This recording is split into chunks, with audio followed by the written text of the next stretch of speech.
नमस्कार दोस्तों, हमारी आज की कहानी का नाम है नाता। आरती तुझसे कितनी बार कहा है कि मेरे कमरे में ना आया करो। जब देखो लंगड़ाती हुई चली आती हैं।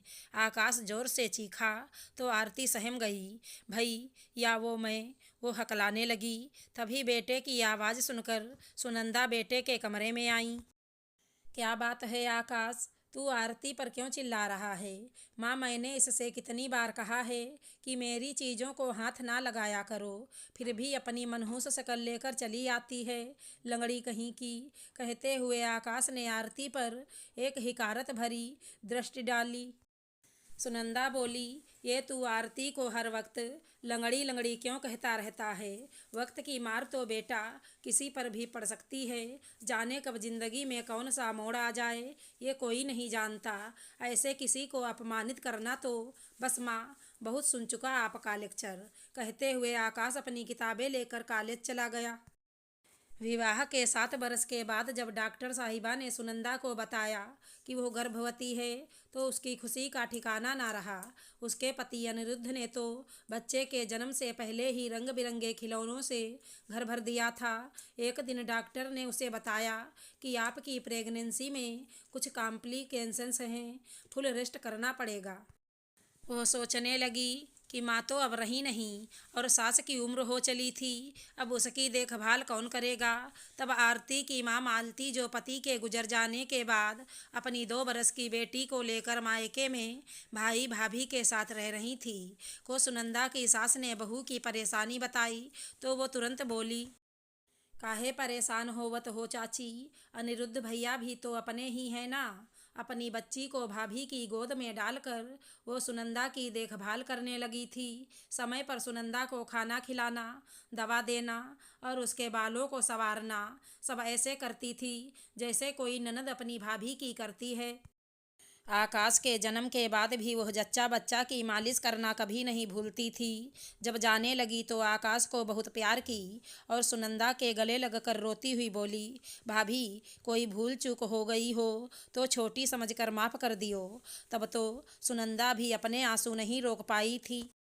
तब अनिरुद्ध ने मालती से कहा था, बेटी का नाम स्कूल में लिखा देना, उसकी पढ़ाई की जिम्मेदारी मेरी। आरती स्कूल जाने लगी थी। पढ़ाई के साथ साथ वह खेल कूद में भी होशियार थी। एक दिन स्कूल से आते समय रास्ते में पड़े खुले बिजली के तार में उसका दाहिना पैर उलझ गया और उस नन्ही सी आरती को बिजली का ऐसा झटका लगा कि जान तो बच गई, लेकिन दाहिने पैर से वो अपाहिज हो गई। 7वीं कक्षा की परीक्षा देने के बाद उसने 8वीं में नाम लिखाया। एक दिन स्कूल से वापस आई तो घर में भीड़ देखी। अंदर जाकर देखा तो मालती बिस्तर पर चिरनिद्रा में पड़ी हुई थी। मामा मामी का सहारा तो पहले ही छिन चुका था और अब माँ भी। खबर मिलते ही अनिरुद्ध आए और आरती को अपने साथ ले आए। सुनंदा ने स्कूल में आरती का नाम लिखाना चाहा तो उसने मना कर दिया और घर के कामों में खुद को व्यस्त कर लिया। छोटा आकाश भी उसे दीदी दीदी कहकर उसके साथ खेलता रहता। आकाश जब बड़ा हुआ तो ना जाने कैसे उसके मन में अमीर गरीब का भेदभाव उत्पन्न हो गया और तभी से उसे आरती से चिढ़ होने लगी थी। सुनंदा ने कई बार आरती को समझाया कि बेटी, आकाश का ख्याल रखना छोड़ दो। तब वो कहती, मामी, छोटे भाई की बात का क्या बुरा मानना। और आज भी उसने आकाश के गुस्से को नज़रअंदाज कर दिया। सुनंदा और अनिरुद्ध को एक शादी में मेरठ जाना था। उनके जाने के एक दिन बाद आकाश भी 3 दिनों के लिए कॉलेज ट्रिप पर चला गया।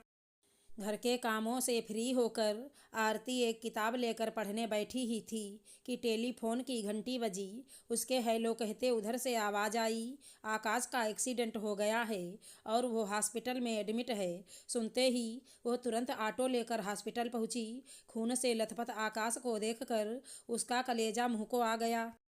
आकाश के दोस्त ने बताया कि हम सभी एक जगह बैठे हुए थे, ये कब अपना स्केटिंग शू पहनकर निकल गया, हमें पता ही नहीं चला।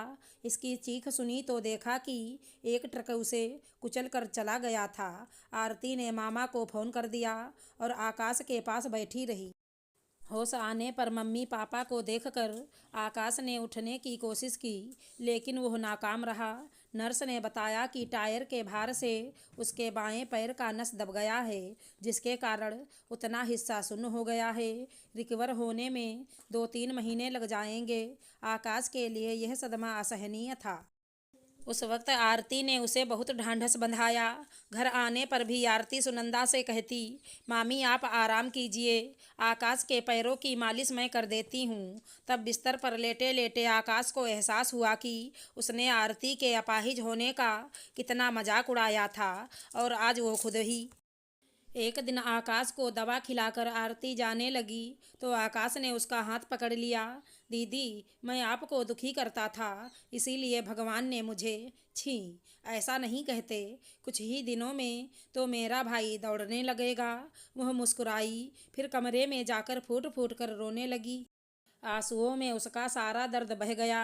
अपनत्व और स्नेह स्पर्श से उसका तन मन खिल उठा था। फिर तो वो आकाश को तरह तरह की बातें सुनाकर उसका मन बहलाती और खूब हंसाती।